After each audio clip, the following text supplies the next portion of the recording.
cooperating because, cats are very independent-minded, but I'm working on it. Come on up, Michelle, come on, let's see if she'll come up. So after all of the difficult topics today, we are bringing you some sunshine and positive news, and we have two wonderful guests, Yolanda Berkowitz, President and Friends of Miami Animals Foundation, and we have Melanie Ochoa from the Humane Society. Okay, here's Michelle. Say hi, Michelle. Whoop. Okay, that was it. That was our cameo for Michelle. She's thinking beautiful. There's a little bit more, but she's very disruptive. Okay. Well, you ladies are doing the work of angels because all of our furry friends, our animals, we need to take care of them all the time, but especially during these trying times. Animals need our special love, and I know many of them are grateful that we're home with them, but many others need homes. So we're going to hear from you about some of the things that are happening in your two organizations and also with our County Animal Services Department. So we want to give you a heartfelt thanks and welcome to our Community Cares.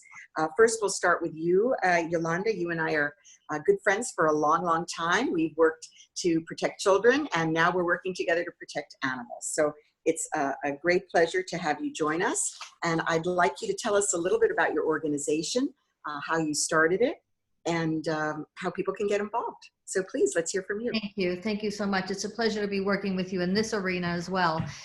In 2016, after seeing a lot of information on social media about pets at risk and animals being surrendered to the shelter, I became involved in animal welfare. And what I found along the way was that, very much like underserved kids in foster care, homeless dogs don't really have advocates. They clearly don't have a voice. So I felt that I could make an impact. I felt that I could bring something to the table from my 20-something years of working with the Guardian Ad Litem program. My primary focus has been Miami-Dade Animal Services because their intake is about 30,000 animals a year, and they are the front line of animal welfare. When other organizations have to shut their doors or have to stop intake for whatever reason, because they have infection or because they have too many animals or whatever it is, Miami-Dade doesn't have that option. I'm delighted to be on with someone from the Humane Society because they are a great partner, not just to the shelter, but they're a great partner to me. And very often I share pets with them that are high risk and need really someone to step up for them. So my work has been focused on increasing capacity for spay-neuter in the county for low-income qualified pet owners. So not only helping Miami-Dade Animal Services to provide more resources to their fosters and their adopters and their staff, but also to support organizations like Humane Society that are making such an impact in animal welfare. So I am pretty much full-time in this field, and Commissioner Cava, what's so striking to me right now, and I think Melanie, you probably see the same thing, I never imagined the urgency and the extraordinary needs that pet owners and pets would have due to COVID-19. Of course, if people are at risk, pets are at risk. If people lose their jobs and can't afford to feed their families, how can they afford to feed their pets? So, it's difficult work, it's challenging work, but I'm encouraged by advocates like Commissioner Cava, advocates like Humane Society of Greater Miami, and others that are really elevating the conversation. Great, thank you so much. And you have been just a champion for those animals for a long time. And I know that Alex Munoz, our Director of Animal Services Department, relies on you really so much to get the word out in the community and to support the animals that we shelter. Could you tell us which animals are most vulnerable right now and need the most help? So the population, I would say, that's most at risk is owned pets, pets of low-income qualified pet owners, people who find themselves without work. Because again, if people can't afford to feed their families, they can't afford to feed their pets. If people lose their jobs, they lose their apartments, they have to move in with families, their pet gets critically ill. So that's a very high risk population. While the shelter has done, or Miami-Dade Animal Services has done a remarkable job of getting animals into foster care. They have about 250 pets in foster care. Their numbers right now, I think they have 120 dogs maybe and 40 or 50 cats, which is unheard of at Animal Services.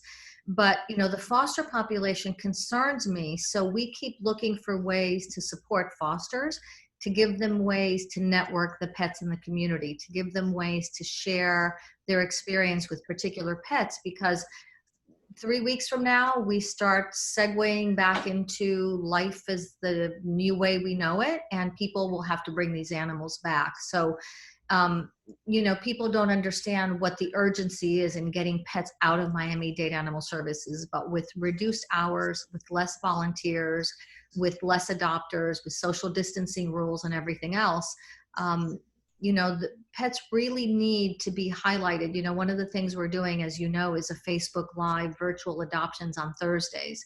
They're being really well received. We're getting animals out, not only adopted, but also into foster care. So, as always, it's the low-income qualified pet owners who need help with their pets. So Humane Society does a terrific job with that. We do some funding for them for sterilizations for community cats, as well as low-income qualified pet owners, and that's been really successful. So, finding ways to keep pets in their homes, finding ways to support pet owners who want to keep their animals, and finding ways to support the shelter and groups like the Humane Society and others that are doing the hard work on the front line. Excellent, excellent. And I know we started also collecting donations of pet food at the libraries. There are 26 libraries that are spread out across the county, giving and receiving applications for unemployment benefits, most recently SNAP, food stamps, and other benefits. And in addition, started collecting food. And how is that going?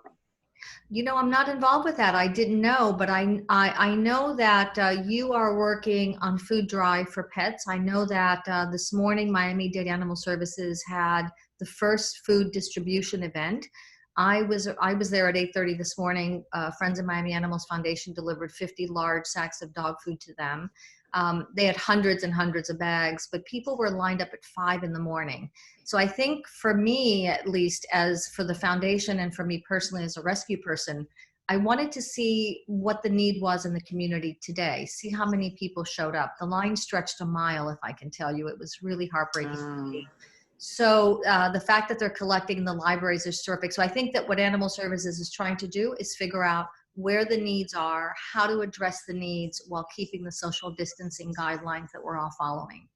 Excellent, excellent. Well, I want to thank you not only for the outstanding work you do on individual rescues, on helping meet the needs at the shelter and pets that have particularly that have illness and different needs. I know you're active in all of those areas. You're also an advocate for laws, and we've worked together to get some very important legislation passed. Now we have an abuser registry, and we've lowered the age of volunteers from 18 to 16 in the shelter, so more can participate. And most recently, we prohibited the sale of pets, pet leasing, and also roadside sales. So we've been able to pass quite a number of items to protect our animals. So thank you very much, Yolanda. We'll be back to you. And now we're going to turn to Melanie. Thank you, Melanie. And as Yolanda said, the Humane Society is a very important partner with Animal Services, and you are doing your own adoptions, your own surgeries. Could you please tell us what are the most pressing needs of the Humane Society at this time? Yes, absolutely. And thank you so much for having us. Pressing needs right now, one of our top priority always, but especially now, is finding these animals homes, finding them permanent homes. And we're really lucky that we live in an age where we're able to meet and talk about these things and still show them off using Zoom and social media. Social media has been great for us because we've been able to still show people the animals that we have, talk about them, have conversations, direct them to the right places, and show off all of these animals who are still waiting for their forever homes. And we're able to connect people that way. Another huge pressing need is just the support. Financial support is extremely important because we are a nonprofit, and a huge part of what we do can't be done without donations and the programs and services. And right now, as you know, our shelter is closed, but it is open for adoptions. We can't allow people in due to social distancing. So people can't browse the boutique. We are selling some items that they need with adoption, but income comes from boutique. It comes from our grooming center, which is closed. It comes from our clinics, which are open, but again, social distancing. Also comes from outreaches, and outreaches we have had to halt. And we have a lot of regular outreaches that provide a steady income, a lot of donation-based outreaches and events that, who knows when things are going to get back to normal. And that is a huge part of what we do. So the support, you could always make a donation online. Anything helps. $5 on Facebook, on our webpage, which is up, and we're trying to keep the community informed with everything going on. So everything that you would need to know is on our website, and just continuing to care for the animals and advocate for them, because at the end of the day, like Yolanda said, we are their voice and they don't have another one. So we need to make sure we continue to push adoption. So in addition to the adoption, which you could still conduct, what about fostering? Are you also running a foster program? We do. We always run a foster care program, and we have seen a huge interest. It's really amazing because you do have a lot of people who are home, and the first thing people said, oh, I'm working from home, I'm gonna foster, I'm gonna help. And that was really amazing to see. It was heartwarming. And so we do accept applications. We have quite a few kittens and, mama cats and things like that. And so our foster care, is open as usual. But we really are hoping to continue to see the community not just come into foster, but to ultimately adopt and give them that forever home. Yes. So, one would always foster to adopt. A foster failure situation. But that's great. Adoption is really the best option. Excellent. Let me remind our listeners that you can ask your questions or post your comments on the Facebook Live feed, and we will get to you. So please, we're going to be on for maybe another 10 minutes at most. So we want to make sure that you have a chance to ask your questions. So tell us, this is something a little more controversial. It's been said that animals may contract the COVID-19 and they may be able to transmit it. Can you tell us the truth of that? Yeah, so at the moment, there is no evidence that shows that the pets are spreading and contracting this virus. What we say is, you want to treat animals, you want to do the same thing that you're doing every regular day. If you pet an animal, you want to wash your hands. Why? Not because he's going to be probably carrying it in the way that a human might, but if somebody who, let's say, has COVID sneezes and the pet catches the sneeze, you pet that animal and then you touch your face in some way. That's where one can say a pet, spreads it. So, if it's interacted with people, we recommend wipe the pet, wipies. If you want to do like a little cloth with soap and water, you can do that. And you don't even want to go into a huge bath. I've heard people talking about these baths and they spray them, with the hose. You don't recommend that, because then you have the splash. And then if there's, I think you have that splash. So a little wipe of the pet, always wash your hands. If anyone in the house does have COVID, you want to keep them away from that pet, of course. Keep that distance, social distancing that we hear all the time. Very good. So those are just common sense hygiene. Thank you for that. So somebody wants to know, what do they do to foster? How do they find out about fostering with your program? So in order to foster, we have on our website, under programs, there is a foster page. And the first step is to filling out an application. And it's going to ask you a little bit of everything, as far as how much time do you have, what kind of animals are you interested in adopting, kittens, puppies, mothers, nursing mothers, and then a our foster coordinator will have a conversation with you, and then we set it up, and the foster care program gives you everything that you need. If you have a cat, we're going to give you litter, we're going to give you towels, we're going to give you bottles, the formula, everything, and you just provide a nice, safe home, TLC, and that attention that they really need. And what is your website? It's humanesocietymiami.org. Okay, excellent. Very good. Let us now turn to spay and neutering. Is that going on during the time that we are staying at home? So right now we are not able to spay and neuter the pets of the public. We are only doing in our in our clinics vaccines at the moment. Okay. All right. Well, is there anything else that you want people to know about? If I could ask you, Please. ask the viewers, we don't, Friends of Miami Animals Foundation does not manage animals. We don't house them. We don't foster them. We don't do anything with them, but we try to provide resources on our website. So you can go to www.fomapets.org, FOMAPETS.org, and you can follow us on social media at FOMAPets. We try to provide resources. I will make sure that I work a little closer with you guys at Humane Society, because I know you still have a lot going on there.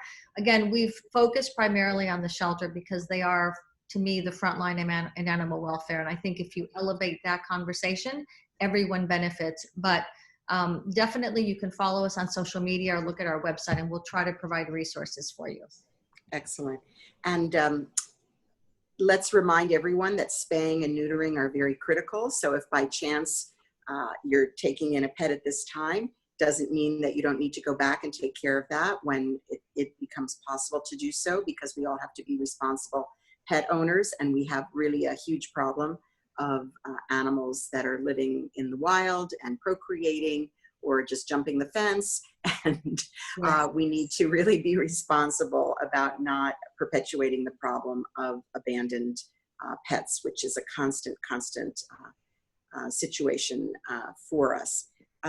Great. So let us just see here. So both organizations are partner organizations to Animal Services. Animal Services, of course, has its shelter. It is also open on a more limited basis right now.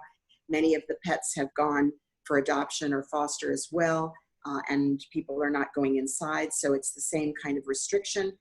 But we just are so delighted to have you as partners. And there are a network of pet organizations that are partnering with Animal Services in addition to Humane Society and FOMA. So we're very grateful to all of the partner organizations that work with cats and dogs and other animals. So thank you so much, everyone, for your contributions. And let's just do a little plug for how lovely it is when you're at home in these days to have a furry friend. What would be your best pitch, Yolanda? Well, I mean, I have 4 dogs, 2 cats that live outside, 2 ferals I've been feeding for 15 years, 2 birds. We have a lot of animals in my house. You know, as Melanie was saying, the fact that 250 or so animals went out of Miami-Dade Animal Services on foster is remarkable. I think that, as you're saying, Melanie, people are home, they have time. And what I'm finding really inspiring is how many of the fosters are networking their pets to find them forever homes and how many they've kept. So I think people are seeing the value in having a companion animal in the house. And speaking of spaying and neutering, even though Miami-Dade Animal Services is not spaying and neutering pets right now, if a pet goes out unaltered, there's a $50 deposit that is refundable. So you can take your pet, pay $50. There's no charge now for animals. The tag is free. The vaccines are free. Everything is free for the pet. You make a refundable $50 deposit and you get that back when the pet is sterilized. And Melanie's group just took a mom and 7 puppies from me, because at the time that I rescued her, there were 3 moms. One had 9 puppies. One had 7, 2 had 7 puppies. So there were, you know, puppies don't belong in a shelter environment. They are very susceptible to becoming sick. It's a very stressful environment. So spaying and neutering not only helps with overpopulation, which is such a problem, but animals live longer, healthier lives. So Humane Society will have another grant from Friends of Miami Animals Foundation for spaying and neutering pets of low-income pet owners once we're back up and operational. So I urge everyone to please, please, please consider spaying and neutering your pet when that option is available. Thank you. And let me mention that veterinarians are considered essential service. So many of our vets are open. And I did speak to Alice Munoz about the possibility of giving vouchers for the vets that do the spay and neuter through the Veterinary Foundation. So hopefully we don't not want anyone to not spay or neuter their pet. Yeah. So I just want to make that clear. We've got quite a number of comments coming in about that because This Is the Dog, one of our great partner groups, is making sure that everybody knows. And, you know, we had created an opportunity for people to bring in even basically stray dogs to be neutered, and we'll be back to that in the future as well. So thank you so much, Yolanda. Let's turn to you, Melanie. What's your best pitch? So if I had to say anything about adopting a shelter pet, in my personal opinion and what I've seen with people that I've spoken to, pets fill a void that we never knew that we had. You'll see it when you adopt, and you know, even people who have fostered and not yet adopted because they don't think that they're ready. You're ready when that pet hits your home because you always have a companion. Pets know our emotions, so when you're having a bad day, they come to you. They just know it. They sense it. They give you that emotional connection that you need. And honestly, I promise you, they fill a void that you never knew that you had. And you're going to question how you lived your life not having a pet if you never had one. And those who do have pets and they keep adding, as we all do, to our zoos, like we like to call them, it's true. It's you get one and then you just want more because they're amazing. They're selfless and loving and loyal. And I mean, look at this. She's helping Commissioner with all her work. Mine has been, you know, double checking my work, walking on to check my typos and make sure everything's in the right place. So I highly recommend adopting because it's the best decision you'll ever make. Excellent. All right. Very good pitch, ladies. All right. Well, we've come to an end of this very fun program. You are both tremendous advocates and you are doing a tremendous community service. We're really grateful to you, and all of our animals are too. So let's just know that every Monday, Wednesday, and Friday, we're here with another important lesson or resource about how we are getting by in this coronavirus era. And Monday, we'll be off for the weekend. Monday, we're going to have Dr. David Roos from University of Pennsylvania. He is an infectious disease expert. He's going to talk to us about all kinds of pandemics. He's got the historic perspective, and then he's going to bring it into the present tense. So we're going to get some really great insight from Professor Roos. So I hope you'll join us. Wednesday, super special program. It's the 50th anniversary of Earth Day. We're going to have a longer program, and we're going to end it with folk music, singing, and a toast to our planet. So please plan to join us. We're taking pre-registration for that event. And then next Friday, we're going to have, remind me, everybody, well, we're going to have all kinds of programs coming up. So Florida New Majority. Thank you, Florida New Majority. We're looking forward to talking with you, especially about the impact of this virus on communities that are less fortunate, struggling even before a pandemic. And it's so critical that we think about that and that we address those needs. And at the other side of this pandemic, we hope that we can get things right. So those are some of our upcoming programs. We look forward to seeing you Monday, Wednesday, Friday. And for this weekend, everybody be safe, be strong, be kind. Thank you so much, Yolanda and Melanie. Really appreciate you. Thank you. Thanks, everyone.